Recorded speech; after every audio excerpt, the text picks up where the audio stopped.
Hello and welcome to the 2025 Season 2 Week 11 Track Guide by Team Conti Sim Performance. Michael Conti here with the NASCAR NextGen car at Nashville Super Speedway. Going to take you for a 30-lap race run around the track, give you some tips and tricks on how to be successful in this coming week of racing.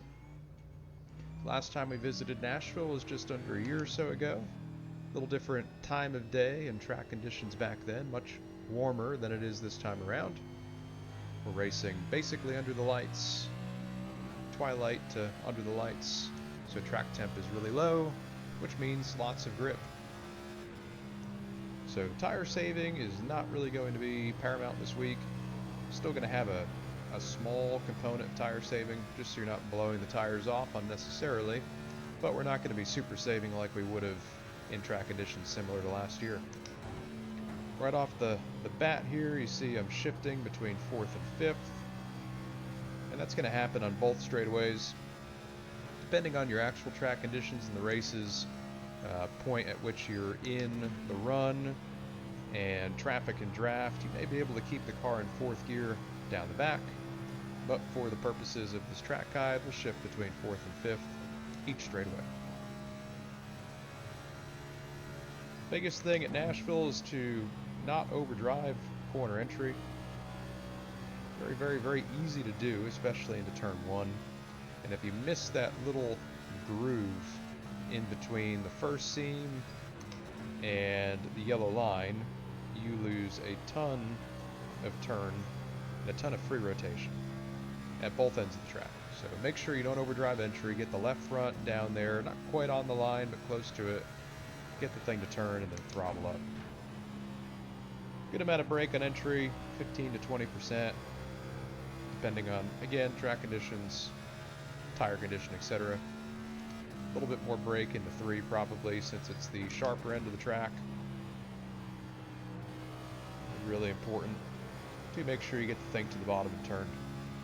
As the track rubbers in, the bottom is going to get greasy and you may move up a lane in 1 and 2.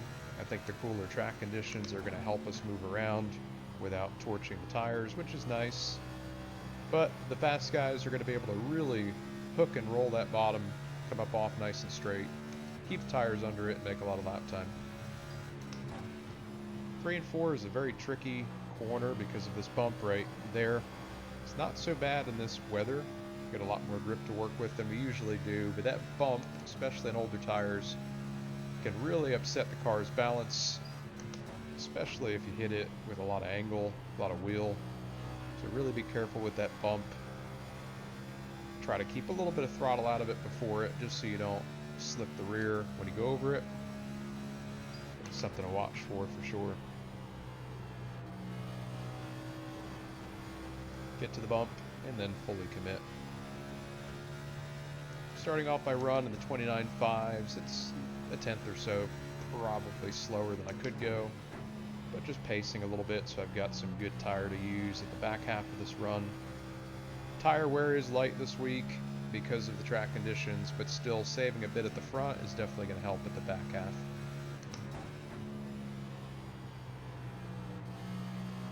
Small period of free roll between my last bit of brake and my initial throttle application before center.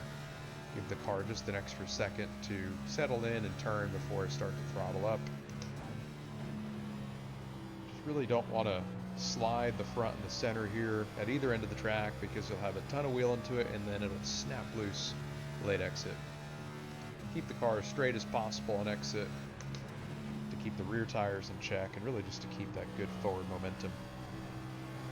Something I had to learn here the first time I came to Nashville in the NextGen. I was driving it like I would other intermediates or in previous generations of car, where I'd throttle up really early, sit on the right rear and dig, and that was great for short run speed, but my long runs were terrible. And so I had a very nice, wise teammate of mine who knows who he is if he's watching, who worked with me to great lengths to settle down my driving and stop abusing the right rear here. And ever since then, I've done much better. So if I can pass along that word to the wise, it would be, don't put the car in major slip on exit, let the car work for you, and you'll make a lot of lap time. Like right there. Could I have initially went to 100% throttle? Probably. Would I have made a little bit more lap time in this lap? Probably as well. But what's going to happen 20, 30 in, I'm going to have no right rear, and that little bit of lap time that I made up now is going to cost me a lot later. Coming to complete lap 9, starting lap 10, still in the 29.5s, virtually zero fall off this early in the run. Your outright best lap in race conditions is probably going to be on lap 4 or 5. It takes a couple laps for the car to really come up to pressure and temperature and make peak grip. Left side tires, they wear, but not so much. That's why 2 tire stops are definitely a viable strategy at points throughout the race, so keep that in mind. Gain yourself some free track position, and you'll probably have enough pace to hold on to most of it.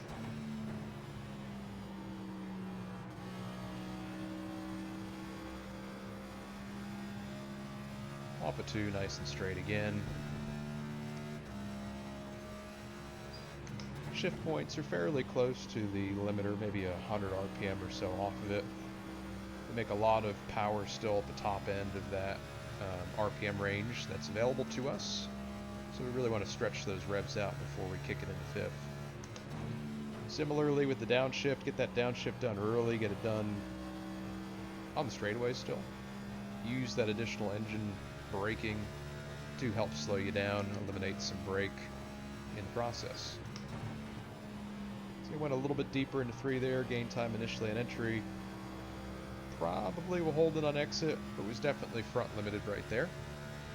And in knowing that, I could say, okay, let me dial some brake bias out, which I'm doing right there on the steering wheel, because I'm a little tight on entry. So take a little brake bias out, try to give myself a little bit more front turn. That'll be pretty impactful, especially as you're in traffic and in dirty air. Whatever you can do to limit that front slip is going to help. All about keeping the car balanced. – 14 laps complete, still in the 29.6s. Started in the 5s, so again, not a whole lot of time drop here yet. It'll start to happen in the second half of this 30-lap run, fall off a bit more.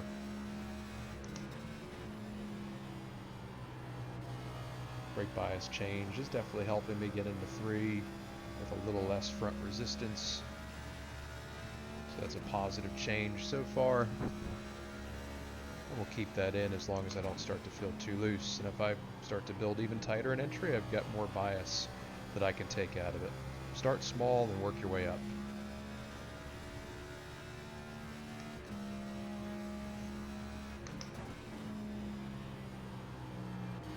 Missed the bottom just a smidge right there, so I had to hold the brake another extra half a second or so to make sure I had good front rotation to complete the center and get up off the corner.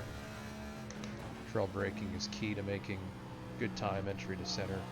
If you start your free roll too early, you're going to take the weight off those front tires and you're going to lose that turn. Going to be tight in the center, and then like I said before, probably loose off. Got to the bottom a little bit earlier right there. Still keeping that bump front of mind, but really good corner overall.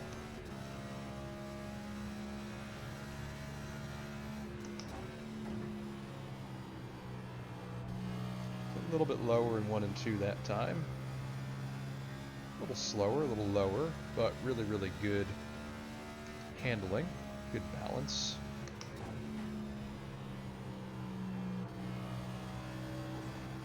Got that throttle nice and early off of 4. Track out a bit more aggressively, a little bit more on the right front than I'd want to be in a race setting, but still pretty good.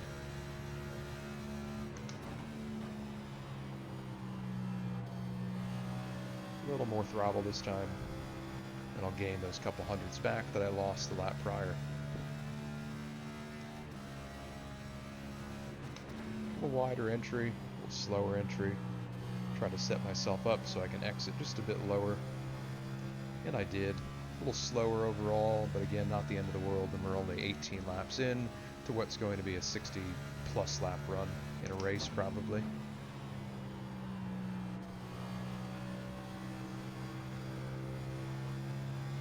A little higher there, sustained, but pretty much same lap time. Go a little deeper into 3 this time. Picked up that throttle nice and early, and yeah, plenty of tire to make that work. That'll put us back into the low 6s to start lap 20. I'll experiment with some different lines past 20. I don't expect that they'll be faster on a clean track like this, but just give you an idea of what you'll be looking for. Some things to try in the race. Start that next lap. Drive it into 3 here, see if I can put together a nice lap 20. Little front limited initially on throttle, little rear limited late exit. It's that tight, loose condition, but still a 6.0 on 20 is pretty good. But something you can potentially do later in the race is run a bit higher in 1 and 2. You don't even try to get to that bottom, just pretty much wrap that second groove slower. So not great, but still, when that bottom rubbers in, you might need to try up there. So good to practice it, so you know what you're doing in the race if you have to use that alternate line. Take it one step further, I'll go way higher in 1 and 2, and this is probably going to be terrible. Pretty much go to the edge of the rubber. And yeah, just not a whole lot of grip, kind of tight in the front, just slower overall, so not great there. Top of 3 and 4 is pretty useless, really bumpy. Shape of the corner isn't conducive to utilizing any of that additional momentum, so won't even really try up there because I don't think that's going to be a thing in the race. The only time the top is useful is for setting up your Q run, making a lot of momentum coming to the line. You'll run that top and cut down aggressively. I'm going to take your lap, but in a race, you're not going to be up there. If you're up there, it's not good.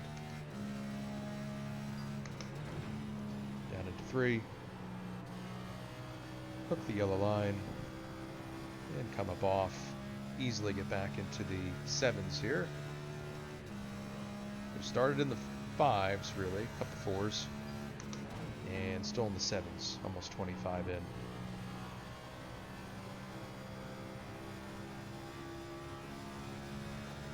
Good corner right there. Keep it in 4th. You can see on the limiter a bit. 24 in, so a little slower. But once those times fall off another couple tenths, I could probably keep it in 4th down the back and eliminate that shift. But for now, we'll continue to shift since it's a bit quicker. Try a little wider line again here, slow down my entry, really try to beat my bottom line back to the throttle, and I did. Gained a little bit of time back down the back stretch, but still a net negative overall. Gained a little bit back. Initial entry into 3 just because I wasn't on the limiter, so that was good. And we'll run about the same lap time here. 5 more laps to go, then I'll attempt to do a green flag pit road entry, which is definitely challenging here, so we'll see how that goes. Little loose right there. So starting to become a bit rear limited. So to try to move some temperature back to the front tires, I just put a little bit of brake bias back into it. Now you might be thinking to yourself, but wait, you just said you're loose on exit. How is brake bias going to fix that? I thought that's only to fix your entry when you're on the brakes. And you would be correct in that assessment. However, if I put a little bit more front tire temperature in on entry, that means that I've probably taken a little bit out of the rear, or I've just balanced it better, more or less. And if I've balanced it better on entry, that should give me a little bit better stability on exit. So even though the brake bias only affects when you're on the brake, that resultant heat change can still help other parts of the corner. Important not to just look at these changes in a vacuum, really understand the downstream effects of them. Everything you do on entry is always going to affect the rest of the corner. Whether it's directly affecting it or indirectly affecting it, it's still affecting it. In this case, indirectly, but still important to note.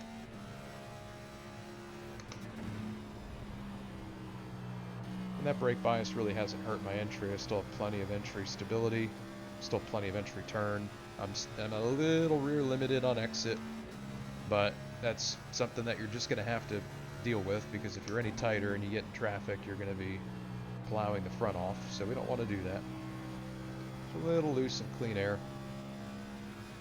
Should be good in a race though. Once it tightens up, track gets a little cooler into the night, should be really good. Doesn't quite have a loose phase like our Charlotte car had. Probably just will progressively get either slightly looser or just kind of stay the same. Doesn't really have that big peak looseness. Just important to note, important to understand what the car is doing and how to combat it from within the car.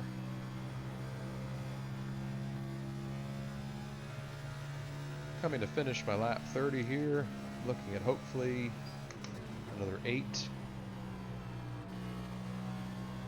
A little loose, but should be able to hold it. Come across the line with a high 8. 89. We'll do a pit road entry right here and a pit road exit, because the exit is pretty treacherous as well.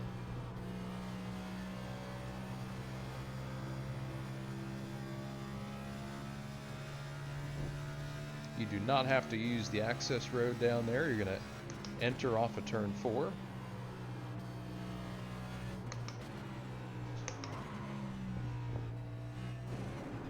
Really get your car slowed down on the track, and then have that big straight cut down to the commitment line. Very easy, similar to Charlotte, to get that diffuser hung up on your way off the track, and that's definitely going to loop you around. Or put you in a position where you're going to have to lose a ton of time because you're trying to catch the car and not crash. So we'll go past the pit box, wave to the guys and gals, and we'll come off a pit road. Very slippery down here. 3rd gear, around this corner as best as you can, and cross the commitment line right there.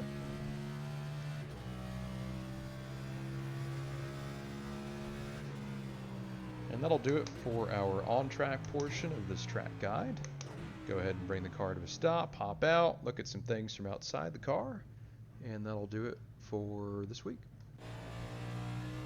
Remove my gloves here and take a look at pit road entry first, which was pretty solid. Could I have been a bit more aggressive? Absolutely. Was that my first pit road attempt of the week? Absolutely. So I would say it's pretty good. If you're in a race and you're not trying to get 10/10ths out of it, that'd stand up pretty well, but could probably get another half a second or so out of that. So you go into 3 like you typically would, and you do your downshift into 4th. But instead of really committing to the throttle here and wrapping this yellow line like you would if you were going to exit at speed, you can see I'm just starting to bring the thing off the bottom a bit. And then about the middle of the ally banners in the wall, I'm starting my lifting and braking. There's my downshift to 3rd right there. And again, you know, this is good if you don't have anybody right behind you. If you have a couple seconds to the cars or the pack behind, you can use this track space, widen out this angle of attack, and make more time on a pit road. If you've got people behind you, you know you're going to have to stay lower. You cannot enter the pits from the middle of the track. I just want to say that, just to be clear, so somebody doesn't watch this and do exactly this with somebody right behind them and then say, well, you know, I watched the Team Conti track guide and they told me to enter from here. Well, yes, but no. Don't do that if there's traffic around you, right? So going into pit road here, I'm already in 2nd gear, I believe, maybe 3rd. There's 2nd right there.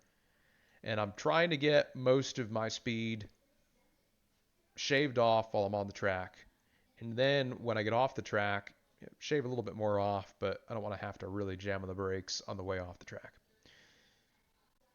Right there. So I'm going to get a nice straight entry, and I'm throttling up a little bit because I overslowed. You can see that. That's just a massive bounce when you come off the track. So you need to be as straight as possible and really be on your toes so that when you don't come off the track, you're not crashing. Down to 1st gear at the line to utilize that bit of additional engine braking to make pit road speed at 45. And yeah, a little conservative here. Could have definitely went in deeper, but overall that's a pretty good entry. So one more time at speed here.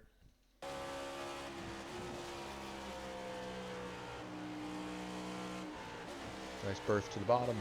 Straighten it out. Throttle up just a bit to the commitment line, and then down to 45. And back up to 2nd to maintain 45 down pit road. So exiting pit road, We're going to use the service road, access road, whatever you want to call it, into third gear. And then just really dancing on the right rear, trying to make time, keep it between the grass. Straighten yourself out, get a nice clean exit to the pit road blend line off of 2. All right, let's look at a couple laps at speed, and I'll show a lap off the bottom in 1 and 2, and that'll do it for today. 29:44 is my best lap of the run there, so we'll take a look at this one. Out to the wall and entry, very important to utilize all of this track width at both ends of the speedway. And with any type of tri-oval, you've got this little short chute after the tri-oval ends. You've got to make sure that your right side is up against this wall as best as possible so you can maximize your angle of attack into turn 1. So out to the Rackley roofing banner, and then already turning off the wall just a bit while I'm still full throttle. I don't want a massive arc into this corner. I don't need that. I want to get down to the bottom, get the left front hooked, and drive up off. So still full throttle and lifting. Pretty much in between, where the Rackley banners were back here and the start of the Ally banners over here. If you want to take a look at the grass as a reference point, just before the end of the pit road grass is where I'm lifting. It's a quick lift, immediately followed by brake, 15 to 20% brake with that quick downshift to 4th. Sustaining that brake all the way through the entry before slowly rolling off, with the goal line-wise being to get my left front in between the yellow line and the first seam right here. You're going to seam here, seam here, seam there. This is the first seam. Want to get that left front right down there. If you remember Kansas before the update, there used to be a seam about a quarter car width off the bottom in 3 and 4, and my instruction was to hook that, get below that. Same thing with Nashville. Definitely helps get the car rotated, and you're able to exit with a lot more front turn than you would if you were above this seam or any higher on the track. So get your left front in that groove, still on the brake, just slightly, barely lit up. Now I'm free rolling, and I got a good period of free roll here before I start to slowly work throttle back into it. All the while I'm still in this groove with the left front. Initial throttle application peaks at about 65-70%. And I plateau there, just so I'm not sliding the front or sliding the rear. And I slowly build throttle before getting to 100% throttle right at the end of the Rackley roofing signage in the middle of 1 and 2. Exit turn 1 and 2. Not all the way out to the wall, not an aggressive track out, but still getting there. Up to 5th down the back. Turning in while still full throttle, so that's consistent at both ends of the track. And lifting just after the Rackley roofing signage. Quick lift. Immediately on the brakes. Quick downshift there. Use that engine braking. And just like turn 1 and 2, going to trail brake aggressively through the 3/8 mark and get this left front as low as possible without hitting the apron. There really isn't a groove or a seam here like 1 and 2, but you want to get that left front as low as you can. The lower you can get it, the more turn you've got, and when everybody is front limited in 3 and 4, any extra front grip you can find is going to pay off big time. Free roll right in the center, followed by throttle application initially that peaks at 80-ish, 90%. And eventually I'll gradually increase that to 100. Eventually past that bump, and now 100. So you can see right here, where's the bump? Where's the bump? There's the bump. And right after I get past that bump, I go to 100. We've got a lot of throttle in it across the bump, which is unique to this cool track temperature. Typically, we'd have half that throttle before the bump. But my main thing is that I just don't want to be 100% throttle over the bump, because that's going to worsen that oscillation and that rebound. It's going to hurt my right rear tire, and it's going to kill me long run. And off turn 4, nice track out to the wall. Nothing too aggressive again, just really trying to keep the car straight. Take a lap at speed here. It's a good lap. And into the corner, quick downshift, 15-20% brake, followed by free roll into about 60-70% throttle, 100% soon thereafter. Up to 5th down the back there, Turn in right after there, the Rackley roofing signage. We lift and brake to free roll, to throttle, bump 100%. Bump 100%. Hit that bump, then plan it. Take a look at one of the alternate lines. I think this one was pretty good. This is middle 1 and 2. A little wider entry because my goal is not to get down here. My brake and my throttle point, all very similar to running the bottom, just entering much wider. 3 and 4 right here, I think I was a bit wider as well. Yeah, just a little later turn down to the bottom. Still got to the bottom though, just a wider entry. Really though, until you get in the race, it's going to be hard to figure out if alternate lines are a thing. You just got to see where the track is progressing to, where the rubber's being laid down, and just continue to analyze where you are and aren't making lap time.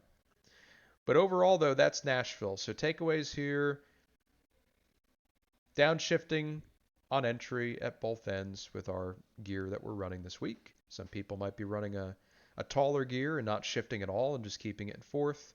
I think the gear that we have gives us the flexibility depending on where we're at in the run and the track conditions to shift if we need to. And if not, if we're slower for some reason because of those variables, then we can keep it in fourth. So something to keep an eye on there. Just don't overdrive entry. Use your brake. Use your brake on entry at both ends. Get that free roll done in the middle. Just don't rush the car.